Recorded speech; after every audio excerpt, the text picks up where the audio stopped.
Poires et pruneaux pochés à l'Armagnac, crémeux à la noisette du Piémont.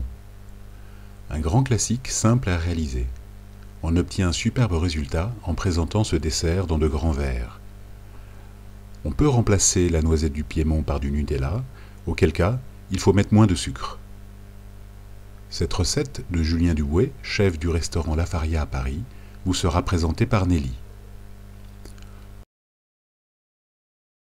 Petite question sur la pâte de noisette ou de praline. Ouais. J'imagine que selon qu'on utilise l'une ou l'autre, ça type quand même de manière assez différente le...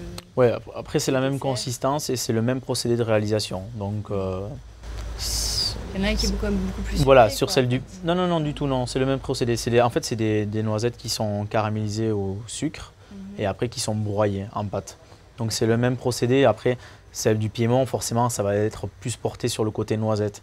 Et la praline, c'est un mélange d'amandes et noisettes, tout simplement. Mais bon, c'est déjà bien de le faire avec de la praline. Après, de trouver la pâte du Piémont, c'est vrai que ça va être plus délicat, même en épicerie. Et donc la pâte, parce que la pâte de noisette nature qu'on peut trouver dans les magasins bio, qui est vraiment de la noisette écrasée sans sucre, sans rien, qui est nature, ça c'est pas adapté pour... Non, il faut prendre de la praline. Parce qu'après, on ne rajoute pas du tout de sucre dedans. Donc après, si on prend de la pâte de noisette, c'est bien, mais il faut goûter l'appareil une fois qu'il est cuit pour rajouter quelques grammes de sucre, mettons. Mais déjà dans la praline, vu que c'est déjà sucré, c'est pour ça que la recette est très facile à faire après, parce qu'il n'y a rien à rajouter. Donc c'est un peu l'avantage de la recette. D'accord. En décoration, vous disiez soit des petites meringues, donc en petits bâtons. Oui, en bâton, mais même après, je pense croustillant, le plus simple, ça va être de passer en achetant la baguette le matin, d'acheter une meringue au boulanger, l'émietter, la mettre dessus. Ça apportera une touche blanche, un côté croustillant, et ça va être le plus simple. Oui, voilà, c'est le plus simple à faire, quoi. Parce que la meringue, c'est vrai que c'est quand même du boulot à faire. Il faut attendre 2-3 heures au four à basse température. Le plus simple, c'est d'en acheter une le matin avec la baguette. Que ce soit pas trop frais. Oui, voilà. Ouais. Et sinon, en petits biscuits secs qu'on peut émietter, ça peut être des spéculoos. Très bien. Ou du petit beurre. Des spéculoos, des sablés. Ouais, du sablé, des ouais. Mais c'est mieux d'avoir un... Après, ça va rester dans les teintes de la crème, donc il vaut mieux avoir quelque chose de blanc. Ça va être plus sympa. Ok, merci. De rien. Poires et pruneaux pochés à l'Armagnac, préparation des ingrédients. Donc les poires aux pruneaux à l'Armagnac et à la crème de noisette. Donc les poires, le sucre, le chocolat, les pruneaux, les crèmes liquides et épaisses et la crème de noisette, ainsi que 2 centilitres d'Armagnac.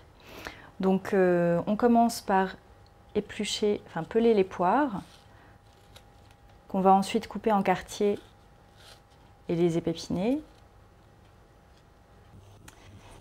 On intègre le sucre dans l'eau, ainsi que l'Armagnac pour former le sirop.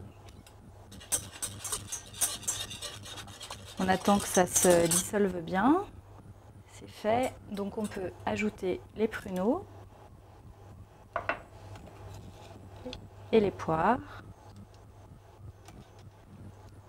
qui vont cuire à feu doux pendant 5 minutes dans ce sirop. Donc parallèlement à ça, on lance donc la cuisson des crèmes. La crème liquide, puis la crème épaisse.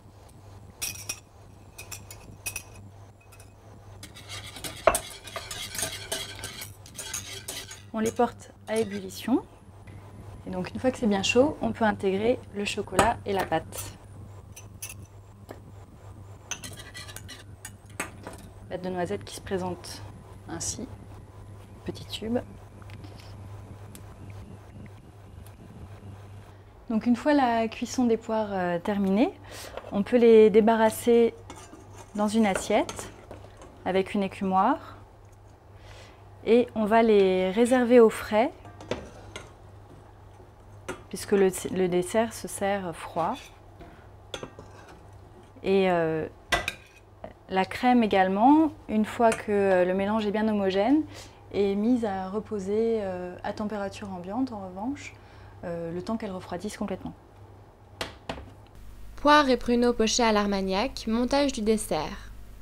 Nos poires et nos pruneaux ont refroidi au frigo et notre crème est à température ambiante, donc on va pouvoir procéder au dressage du dessert.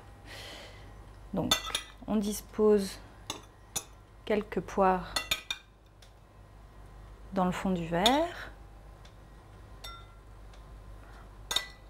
On ajoute 1 ou 2 pruneaux selon l'envie. Et donc on verse la crème dans le siphon.